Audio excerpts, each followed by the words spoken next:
For almost a year, the NDT project, which is based in Alberta, has been offering world-class training from top Indigenous and non-Indigenous volleyball coaches from across Canada to help athletes ages 10 to 21 grow as volleyball players. The NDT has a volleyball camp coming up in February, and there's even an opportunity for a professional Indigenous men's team to travel to Europe to compete. We recently spoke to Joel from Edmonton. Here's that interview. Joel, thank you so much for speaking with us today. For those who don't know, can you tell us why you and your wife wanted to create the Native Dream Team project and how long it has been around?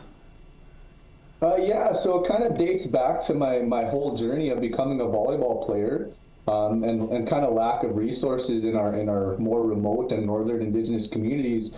So back in 2018, I'll start really quick. I started the first NDT, Native Dream Team, which was a bunch of me and my friends from Alberta, Saskatchewan, kind of all played at the university or college, and a couple of us even overseas at that time. And then fast forwarded to just this past year, one of my cousins had asked me to help coach his team for the Alberta Indigenous Games. And through that, I just got approached by the community here where I'm from. Hey, you should do this more often.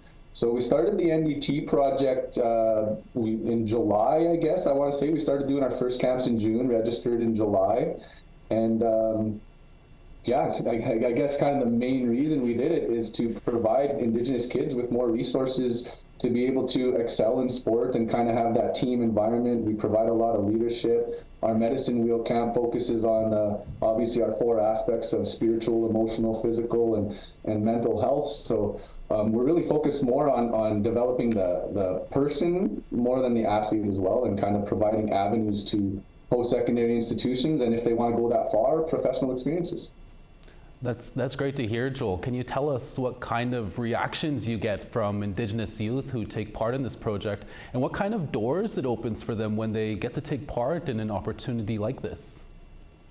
Yeah, so some of the reactions we've been getting, and this is not to kind of knock any other organization. I'm all for organizations helping kids play sports, but a lot of times kids who have attended other camps and then they attend ours, they find there's definitely a deeper connection and more relatability of having, res kids like themselves that grew up playing in the dirt and, all that kind of stuff, being able to coach them through relatable, hey, like, I know what you're going through on a day-to-day life. I'm not just here to coach you for an hour and then kind of leave.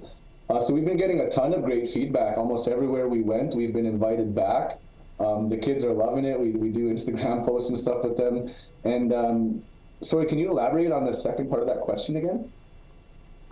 Yeah, and talk about how this opportunity has been so great for the youth. Yeah, super great. So as of right now, we've selected 3 teams of 14 athletes. We got a U17 women's, a U21 women's, and a U25 men's. We're taking all of them to Europe this summer. The women's will be competing in the Global Challenge in Pula, Croatia. And it's really cool because it's comprised of Indigenous athletes from East Coast to West Coast, North and North-South. It's pretty awesome. So those are some doors that have definitely been opened. And even just before we hopped on today, Creason, which is really cool, I was chatting with a guy who's kind of like an agent, and he asked me about some of our athletes, and they're interested down in the States. The NCAA is starting to express a little bit of potential interest in our athletes and kind of what our program has going on. That's so great to hear. And also, let's talk about, really quickly here, the experts that you bring on board here.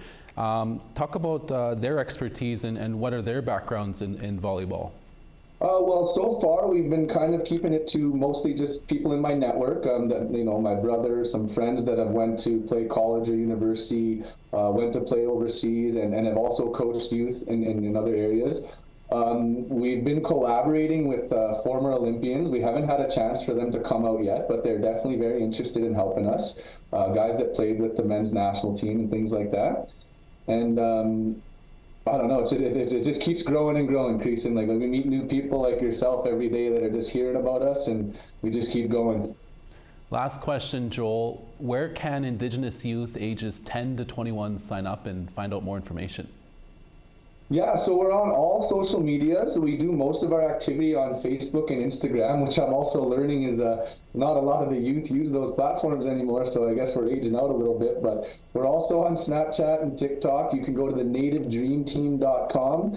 And we're also actively seeking out, sponsors and stuff to kind of help us get to Europe. So you can find us at info@thenDTproject.com. You can email us there, and my contact information is also on our website. That's Joel Auger in Edmonton, the founder and CEO of the Native Dream Team project. Joel, thank you so much for speaking with us. Thank you.